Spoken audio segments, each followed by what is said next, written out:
अवशोषित करना। क्लियर है? अवशोषित पदार्थ का स्थानांतरण किसके द्वारा होता है? रुधिर वाहिकाओं द्वारा। जो विलीय अवशोषित करता है उसका स्थानांतरण किसके द्वारा होता है? रुधिर वाहिकाओं के, वाहिकाओं के द्वारा, वाहनिकाओं के द्वारा, वाहिकाओं के द्वारा। अवशोषित पदार्थ को जटिल पदार्थ में चेंज होना क्या कहलाता है? स्वांगीकरण कहलाता है। क्या कहलाता है? चला, अवशोषित पदार्थ को जटिल पदार्थ में बदलना स्वांगीकरण कहलाता है। शाकाहारी के अमाशय में रुमेन होता है। क्या होता है? चला, जो 4 चैम्बर में बटा होता है और यह भोजन का प्राथमिक संग्राहक होता है। जैसे चला हमने कहा छोटी आंत में क्या होता है? विली, जो भोजन रस का क्या करता है? अवशोषण। वैसे ही शाकाहारी के अमाशय में किसमें क्या पाया जाता है? रुमेन। जो कितने 4 चैम्बर में बटा होता है? जो 4 चैम्बर में बटा होता है, यही है चला रुमेन, जो 4 चैम्बर में बटा होता है, जो प्राथमिक संग्रह करता है। अच्छा चला एक बात बताओ, तुमको ये भी क्वेश्चन पूछेगा कि भोजन का प्राथमिक संग्रह कौन करता है? अमाशय। भोजन का प्राथमिक संग्रह कौन करता है? अमाशय। लेकिन अगर कह देगा कि शाकाहारी के अमाशय में अगर अमाशय नहीं रहेगा तो अमाशय का ही भाग है रुमेन। अमाशय का ही भाग क्या है? रुमेन। तो हम कहेंगे कि भोजन का प्राथमिक संग्रह कौन करता है? रुमेन। अंतिम उत्सर्जक कौन करता है? बड़ी आंत। कौन? समझ में आ रहा है? लिख लो, भोजन का प्राथमिक संग्रह, प्राथमिक संग्रह अमाशय, या ब्रैकेट में लिख लो क्या? रुमेन करता है।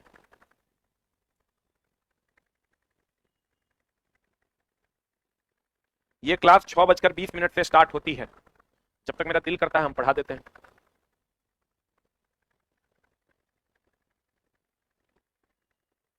हो गया?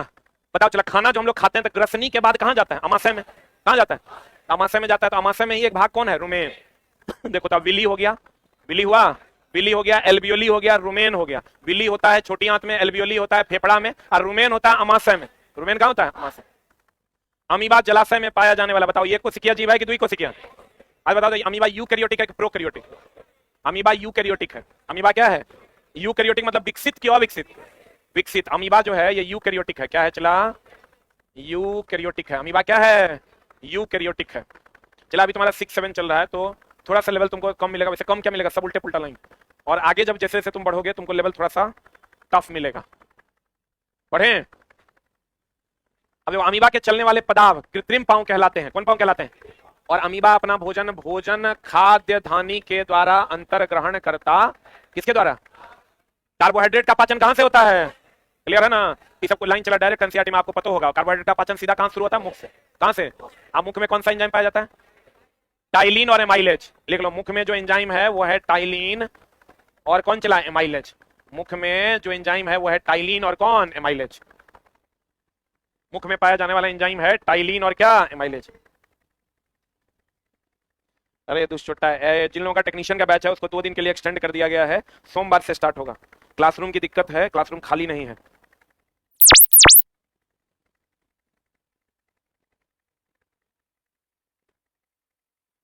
हो गया? अगला कहता है प्रोटीन का पाचन कहां शुरू होता है? अमाशय से। वसा का पाचन छोटी आंत से। वसा का पाचन छोटी आंत से। एक और है, आप देखो चला यहाँ पर वसा का पाचन किससे होता है? छोटी आंत से। अब यहाँ आज ही हम पढ़ा रहे थे तो हमको वहां दिखा भी चला रहे, देखो एनसीईआरटी में क्वेश्चन भी है। डॉक्टरी थर्मामीटर, डॉक्टरी थर्मामीटर किसमें नापता है? फ़ारेनहाइट में। फ़ारेनहाइट में भी नापता है, सेल्सियस में भी नापता है, लेकिन मुख्य रूप से किसमें नापता है? फ़ारेनहाइट। तो तुम ही देखो डॉक्टरी थर्मामीटर में क्वेश्चन क्या क्या पूछता है कि सबसे पहली बात तो ये ज्वर मापी है। क्या है ये? ज्वर मापी है। क्या मापी है? चला, ज्वर मापी है। दूसरा, इस पे लाल निशान जो होता है, कौन निशान? लाल निशान होता है 37 डिग्री सी या 98.6 डिग्री फ़ारेनहाइट। बोला हाँ।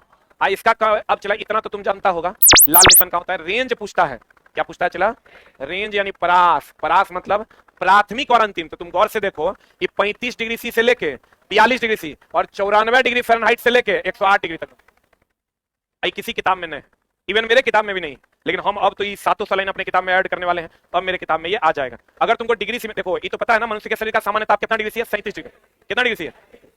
या 98.6 डिग्री फ़ारेनहाइट। लेकिन इसका मिनिमम रेंज कहां से स्टार्ट होता है? 35 से। अब मैक्सिमम 42 डिग्री सी। अब फ़ारेनहाइट में कहोगे 94 से लेकर 108। परास इन डिग्री सी अगर कहोगे तो 35 डिग्री सी से लेकर कहां तक? 42 डिग्री सी। और अगर फ़ारेनहाइट में कहोगे तो ये हो जाएगा 94 डिग्री फ़ारेनहाइट 108 डिग्री फ़ारेनहाइट। ठीक है, आज भी हम पढ़ाए हैं हमको लगता है 11 से 12 या कोनो बैच में। 35 से 42 है, 94 से 108। अब चला, जब ये क्वेश्चन पूछ देगा तो फिर ही चल जाएगा out of syllabus.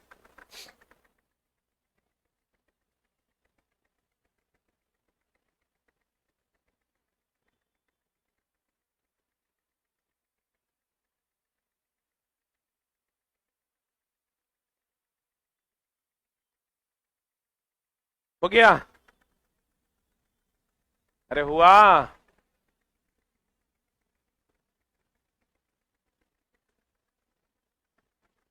BPSC teacher के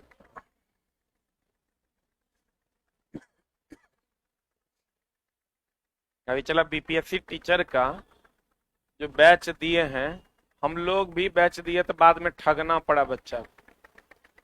ठगना क्या पड़ा, बैच लिए टीआरई 1 टीआरई 2 में हम बैच नहीं दिए। 2 में तो साफे नहीं दिए, 1 में एगो बैच दिए। 3 में सोचे कि अगस्त तक है टाइम, कैलेंडरों दे दिया है, सोचे पढ़ा देंगे। हम अपने से सोचे पढ़ाएंगे साइंस। मार्च में फरवरी में शुरू किए, सोचे अब अगस्त तक है, बढ़िया से पढ़ाएंगे। 10 क्लास खाली ओग्राम Newton law of motion of friction पढ़ाए, लीवर पढ़ाए 5 क्लास, जो लीवर 20 मिनट का है। पढ़ाने लगे तो 15 क्लास जब ले लिए तो कहता है 15 दिन बाद परीक्षा है। सरकार बदल गई, 15 दिन बाद परीक्षा का अनाउंस हो गया। अब बताओ, जरा 2 चैप्टर हम पढ़ाए 15 क्लास में, बीपीएससी चला टीचर का एग्जाम में मोर देन 1 ऑप्शन, एक से अधिक है, इनमें से कोई नहीं वाला ऑप्शन है, तो बड़ा गड़बड़ चीज है। अब बच्चा कहता है 20 दिन में एक खत्म कीजिए। कथी कथी? फिजिक्स, केमिस्ट्री या बायो।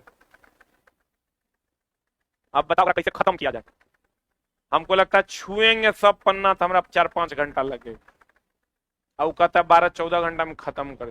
तो सब खत्मो क्या हम, लेकिन हमारा ऐसा लग रहा है चला कि मेरे पढ़ाने से, हम तो पढ़ा दिए, आनी मुनी हमने जानी, खाली हाईलाइट करवा दिए, बच्चा वो में खुश है। लेकिन ये तैयारी का तरीका नहीं है। अगर इसी में बच्चों को टाइम मिल जाता 3-4-5 महीना का, बच्चे अच्छे से तैयारी करते, तब वो टीचर बनते थे, वो अलग मामला था। अभी बताओ वो टीचर बनेगा की पढ़ाएगा? ये कोई इंग्लिश वाले गुरुजी गए, अब छोड़ो ये क्या बात बोलना, हाईलाइट करवा तो दिए हम, चला फंसियो जाएगा, वो फंस भी जाएगा, वो मास्टरों बन जाएगा। अब वो जाके एग्जाम हॉल में है, वहां स्कूल में जाकर हाईलाइट करवाएगा। जैसे हम ओकरा नहीं पढ़ाए, ईमानदारी से बता रहे नहीं पढ़ाए, लेकिन मेरा चूंकि 10 साल का एक्सपीरियंस है साइंस का, तो हमरा तो पता है कि कहां कहां से बोर्ड क्वेश्चन पूछेगा। क्वेश्चन वहां से आ जाएगा, हम हाईलाइट करवा दिए, ओकरा समझाए ना, डायरेक्ट लिखा है भैया मंदक डिटुओ, मंदक डिटुओ, मंदक डिटुओ, मंदक डिटुओ। अब कहना है रिएक्टर, कहना है कि मारेगा मंदक डिटुओ। अब वो जब मास्टर बनेगा तो की करेगा? मंदक डिटुओ, मंदक डिटुओ, मंदक डिटुओ। ये चला, ये बहुत बड़ा समस्या है।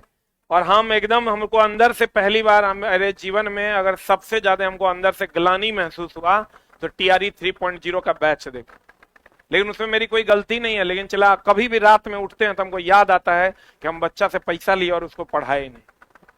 हम अंदर से ग्लानि महसूस, सब बच्चा को बोले, मैं जो भी बच्चा मेरे पास पढ़ा है, तुम फिर से टीआरई 4.0 के लिए वही फीस में पढ़ लो, उतने फीस में। जबकि फीस भी बहुत ज्यादा नहीं लेते, 3100 टका लिए थे। 5100 में तो हम साइंस पढ़ाते हैं अकेले, 3100 में ऑल पेपर दिया था, जिसमें चंद्रा सर का जीएस था, रीजनिंग था, मैथ था। तो कहने का मतलब ये हुआ कि सही टीचर बनाने के लिए आपको 1 साल उस टीचर को ट्रेंड करना होगा। तुम लोग सीख रहा है, चला कितना मेहनत लग रहा है? नहीं लग रहा है? एक एक आपसे बताओ, सब बच्चा जानता है 37 डिग्री से 37 डिग्री से 37 डिग्री से। अब क्वेश्चन कहेगा तुमको बताओ का रेंज क्या है? 35 से 42 तो 94 से 108, सही है ना? कहीं कहीं पर 98.6 भी देता है, कहीं कहीं 98.4 भी देता है।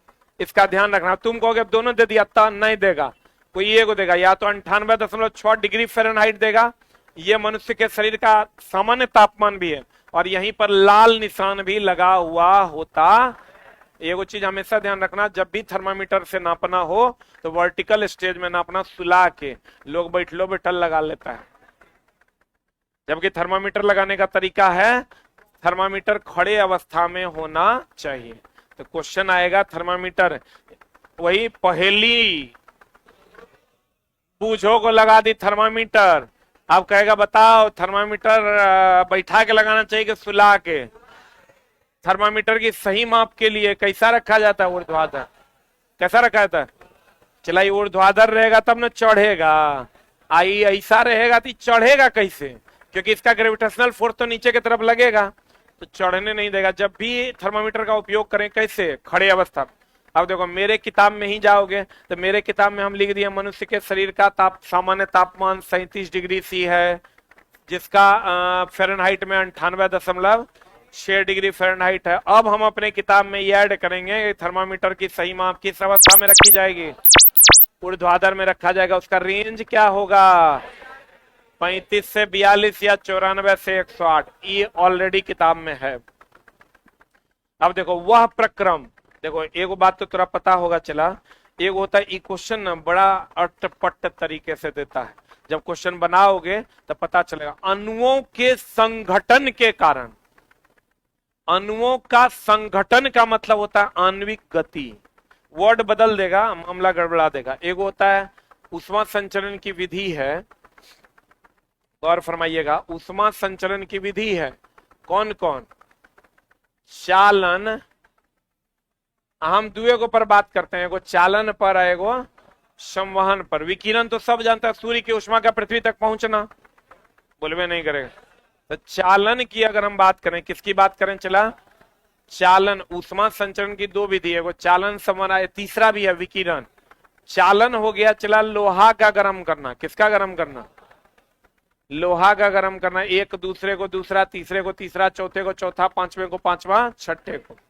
बोलो हाँ। ऊष्मा संचरण की दूसरी विधि है जब हम लोग पानी को गर्म करते हैं। किसको गर्म करते हैं?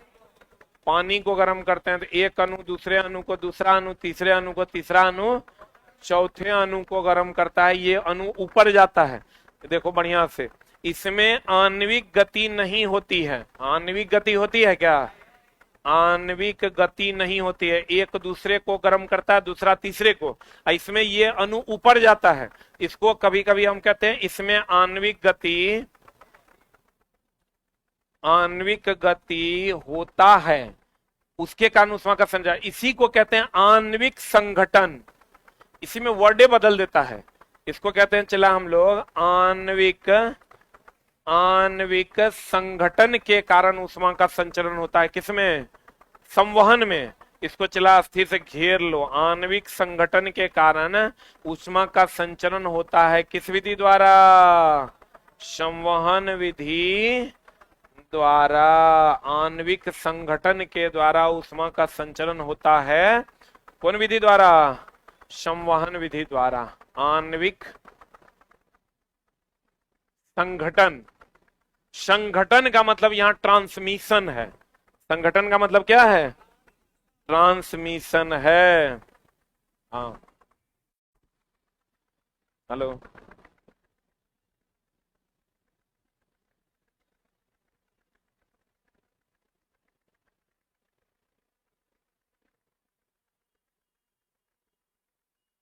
हाँ हाँ,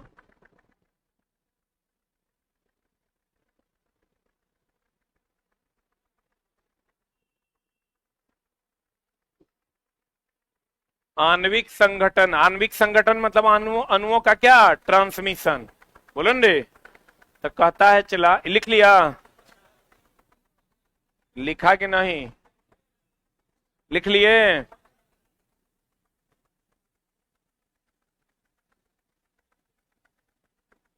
अरे लिखे। आणविक संगठन मतलब अणुओं का क्या? ट्रांसमिशन। कहता वह प्रक्रम जिसमें ऊष्मा किसी वस्तु के गर्म सिरे से ठंडे सिरे की ओर स्थानांतरित होता है, क्या कहलाता है? चालन।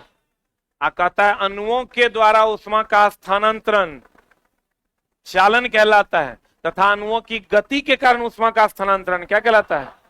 क्या कहलाता है? संवहन। इसी को अणुओं की गति को आणविक संघटन या आणविक ट्रांसमिशन कहते हैं। तो आणविक ट्रांसमिशन चालन की संवहन क्या? संवहन कहलाता है। एसिड शब्द की उत्पत्ति लैटिन शब्द कहां से हुआ है? एसिड से हुआ है। और कभी कभी चला ये जो देता है ना पीएच का नाम सुने हो? पीएच में पी का मतलब होता है पोटेंज, लिख लो पोटेंज। एच बोले तो हाइड्रोजन, इसको हम लोग पोटेंज ऑफ हाइड्रोजन कहते हैं। क्या कहते हैं इसको? पोटेंज ऑफ हाइड्रोजन कहते हैं। पीएच बोले तो पोटेंज ऑफ हाइड्रोजन। अगर पोटेंज नहीं रहेगा तब सेकंड ऑप्शन मारना पावर ऑफ हाइड्रोजन। लेकिन पी कहेगा किस लैटिन शब्द से आया है? तो कहेंगे क्या? पोटेंज। एसिड कहां से आया है? एसिड से। एसिड कहां से आया है? कहेगा केमिस्ट्री किस शब्द से आया है? केमी से। केमिस्ट्री जो है ये किससे आया है? केमी नाम की मिट्टी से आया है। किससे आया है? कहां से? मिस्र से। कहां से?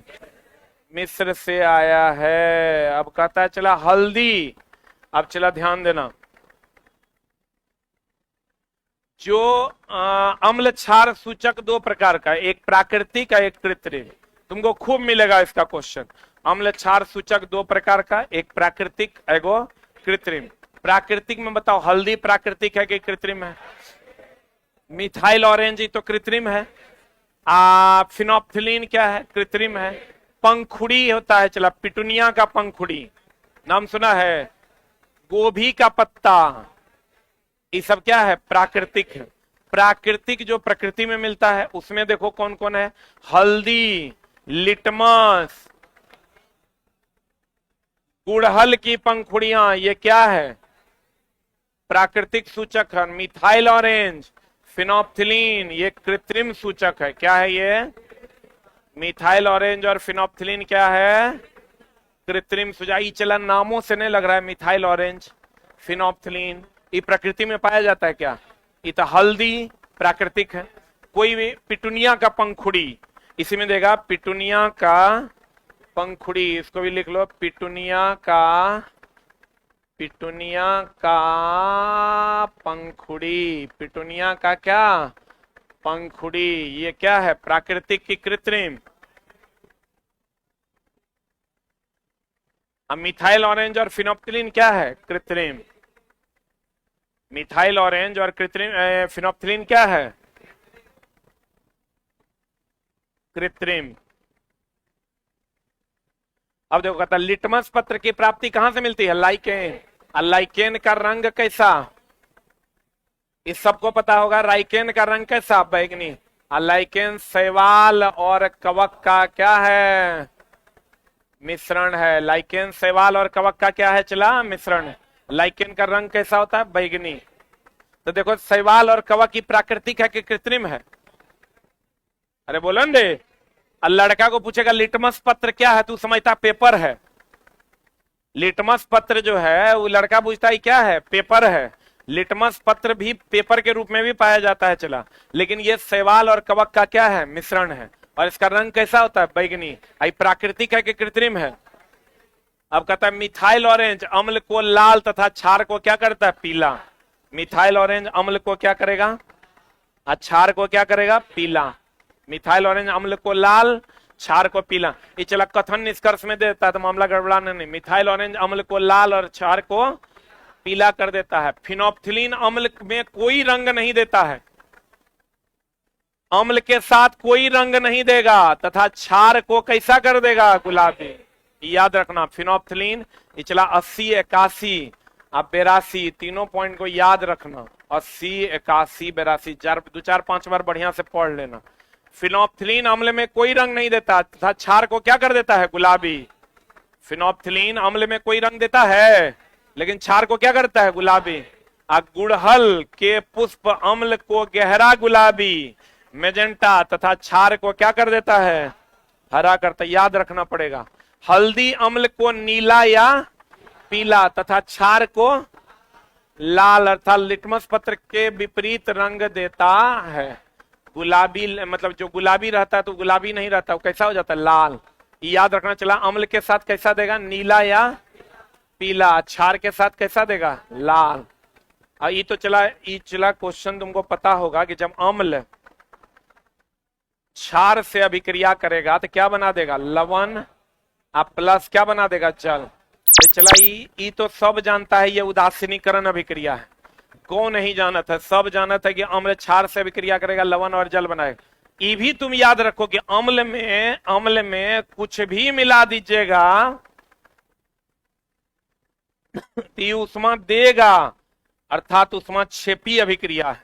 ध्यान देना, अम्ल में आप कुछ भी मिला दीजिएगा तो क्या है, क्या है ये, अम्ल में क्षार मिलाइएगा, लवण और जल देगा। अम्ल, एक मिनट, अम्ल में पानी मिला दो, अम्ल में क्षार मिला दो, कुछ भी मिला दोगे तो ये गर्मी देगा। नहीं तो एसिड चला गर्म देता है कि ठंडा हो जाता है, तो गर्मी देता है ना, तो गर्मी देता है। अभी तक हम लोग क्या पढ़े थे, अम्ल जल से अभिक्रिया करेगा तो उष्मा देगा, बोलन रे, अम्ल जल से अभिक्रिया करेगा उष्मा देगा, तो उष्मा क्षेपी की शोषी, क्षेपी ना।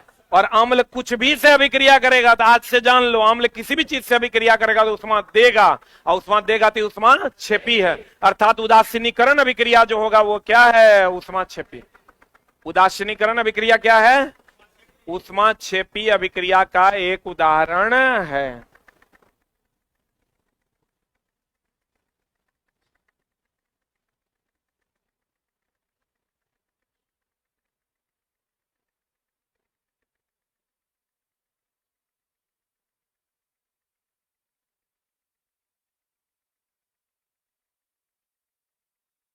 हो गया, अम्ल जल से विक्रिया करेगा तो उष्मा देगा, चूना जल से विक्रिया करेगा उष्मा देगा, सीमेंट जल से विक्रिया करेगा उष्मा देगा, अम्ल किसी से भी अभिक्रिया करेगा उष्मा देगा, इसलिए अम्ल क्षार से विक्रिया करेगा उष्मा देगा। और क्या बना देगा, लवण और जल। क्या बना देगा, लवण और जल बना देगा। केलामाइन का नाम सुने हैं, जिसमें क्या रहता है, जिंक कार्बोनेट। केलामाइन में क्या रहता है, जिंक कार्बोनेट।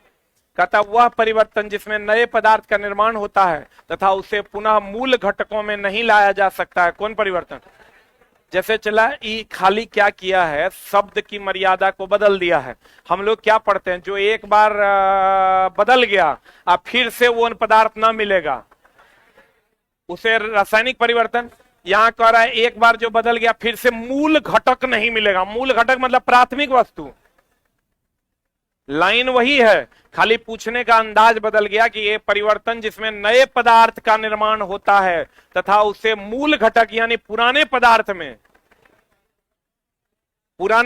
नहीं लाया जा सकता। कौन परिवर्तन, रासायनिक परिवर्तन। ये सबको पता होगा। तो नए पदार्थ मतलब हो गया प्रोडक्ट, अब मूल पदार्थ मतलब हो गया रिएक्टेंट। जैसे अगर H2O2 से अभिक्रिया करेगा, अगर H2O2 से अभिक्रिया करेगा तो बना देगा क्या, H2O। तो ई हो गया चला क्या,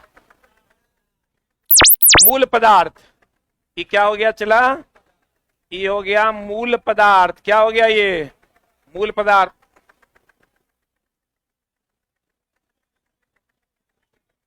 क्या है रे, पैसा चाहिए, मारेंगे कान के नीचे की। मूल पदार्थ। और ये क्या है चला, अरे मूल पदार्थ ये क्या है, तथा वह पदार्थ जिसमें निर्माण होता है तथा उसे मूल घटकों में नहीं लाया जा सकता है। मूल पदार्थ ये हो गया तुम्हारा उत्पाद। माने कान भगाओ उसको। पिछली बार पैसा ये सब वो छोटा सा सुलेशन पीता, जल्दी भागा के मारे कान के नीचे। पिछला बार इसको हम 500 एक दिन देखे, वहां बैठ के जो है क्या चाट रहा था, बोला सुलेशन ये सब पीता है। ये बताओ कितना छोटा बच्चा है।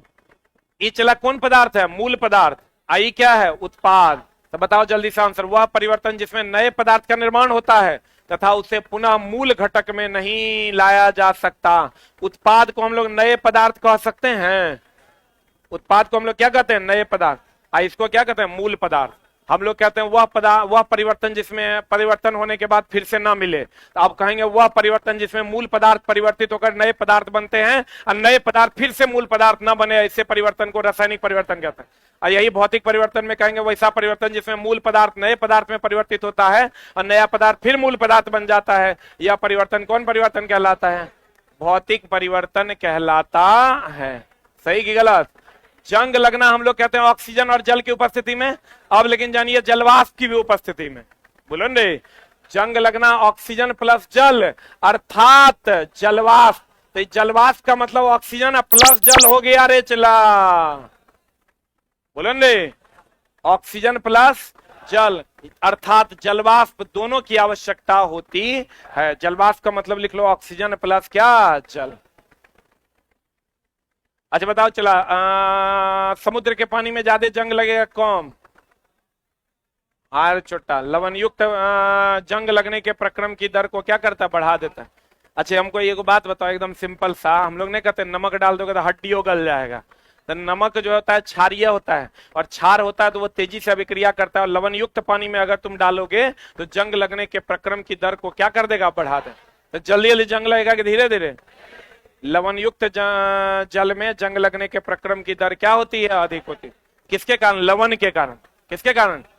लवण के कारण। इसका मतलब लवण लोहा से जल्दी अभिक्रिया करेगा। लवण लोहा से जल्दी अभिक्रिया कराएगा। जंग लगेगा ऑक्सीजन और किसकी उपस्थिति? जल। लेकिन आप जानिए जल के जगह पर कभी कभी क्या दे देगा? जलवाष्प दे देगा। ई तो चला, यहां से हम लोग बात करेंगे अगली कक्षा में। यहां तक क्लियर है? बोलो रे, पौधों अपने जगह पे रहेगा। पौधों में जंग लगना, पौधों में वाष्पीकरण की वाष्पोत्सर्जन, पक्का ना? बोलो रे, केचुआ किससे चलता है? अब जंग लगेगा ऑक्सीजन जल की जलवाष्प भी रहेगा तो चलेगा? चलेगा। अब पचना परिवर्तन है कि टूटना है? पचना क्या है? परिवर्तन की टूटना? पचना चला, परिवर्तन है कि टूटना की दोनों? अब पित्त के द्वारा वसा का क्या होता है? पाइसीकरण। अब पाइसीकरण मतलब टूटना। पाइसीकरण मतलब क्लियर है? बोलो रे, मिलते हैं हम लोग कल की कक्षा में। थोड़ा थोड़ा स्पीड बढ़ा रहे हैं। Thank you very much.